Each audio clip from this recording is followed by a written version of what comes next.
સુરત શહેર પોલીસે શરૂ કર્યું છે કાયમી આત્મહત્યા નિવારણ હેલ્પલાઇન સેવા।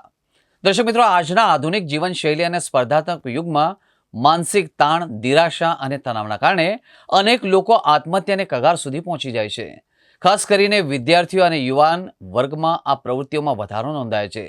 સમાજમાં આવા વિચારો કે પગલાં સામે સહાયરૂપ થવા માટે સુરત શહેર પોલીસ દ્વારા એક મહત્વપૂર્ણ પગલું ભરવામાં આવ્યું છે।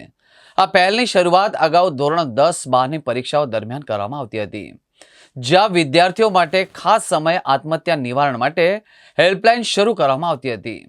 જોકે મળેલા ઉત્તમ પ્રતિસાદ અને સકારાત્મક પરિણામોને ધ્યાનમાં રાખીને હવે આ સેવાઓને કાયમી રૂપે શરૂ કરવામાં આવી છે।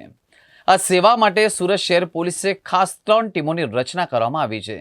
આ ટીમોમાં માનસિક આરોગ્ય અને કાઉન્સેલિંગના તાલીમપાત્ર અધિકારીઓને સામેલ કરવામાં આવ્યા છે, જે હેલ્પલાઇન પર ફોન કરનાર વ્યક્તિને જરૂરિયાત મુજબ માર્ગદર્શન, સહારો અને કાઉન્સેલિંગ આપશે।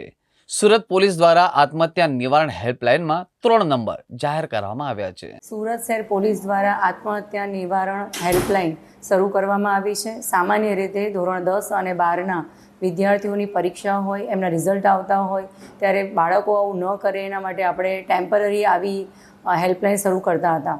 પણ આ વર્ષે અમને પોતાને એના એટલા સારા પરિણામ મળ્યા અને એ ઉપરથી અમને એવું પણ લાગ્યું કે સમાજમાં નિરાશાવાદી, હતાશાવાદી વિચારો ધરાવતા વ્યક્તિઓની સંખ્યાઓ વધી રહી છે અને એમને આની ખાસ જરૂર છે। એટલે પ્રોફેશનલ કાઉન્સેલર્સની સાથે અમારા પોલીસની 3 ટીમ 24/7 અત્યારે એક્ટિવ છે। એના માટે આપણે 3 હેલ્પલાઇન નંબર અત્યારે એક્ટિવ કરેલા છે। 100 નંબર તો અમારો છે જ કે જેની અંદર આપણે 100 અથવા 112 નંબર ઉપર કોલ કરીને પણ આ સુવિધા મેળવી શકીએ છીએ। ખૂબ જ ટૂંકા ગાળામાં આપણને 336 જેટલા કોલ મળ્યા છે, જેમાં 107 જેટલી મહિલાઓ અને 229 જેટલા પુરુષોએ સંપર્ક સાધ્યો છે અને આપણે 67 જેટલી અમૂલ્ય જિંદગી બચાવવામાં અત્યારે સફળ થયા છીએ। 117 જેટલા રૂબરૂ કાઉન્સેલિંગ આપણે કર્યા છે અને આ રૂબરૂ કાઉન્સેલિંગની મદદથી જ અમને ખ્યાલ આવ્યો છે કે ના માત્ર જે તે વ્યક્તિ પણ એના વર્તુળમાં રહેલા પરિવારજનો, એના મિત્રો અને ઘણી વખત એના વર્ક પ્લેસ ઉપર રહેલા વ્યક્તિઓની પણ રૂબરૂ કાઉન્સેલિંગની જરૂરિયાત પડતી હોય છે અને એના ફોલોઅપ પણ લેવા પડતા હોય છે, જેથી એ ફરીથી આવા નિરાશાવાદી વિચારોમાં સપડાય નહીં અને કોઈ અંતિમવાદું પગલું ના ભરે। અમારી તમામને નમ્ર અપીલ છે કે કોઈ આવું અંતિમ પગલું ભરતા પહેલાં સુરત શહેર પોલીસને એક તક અચૂક આપો।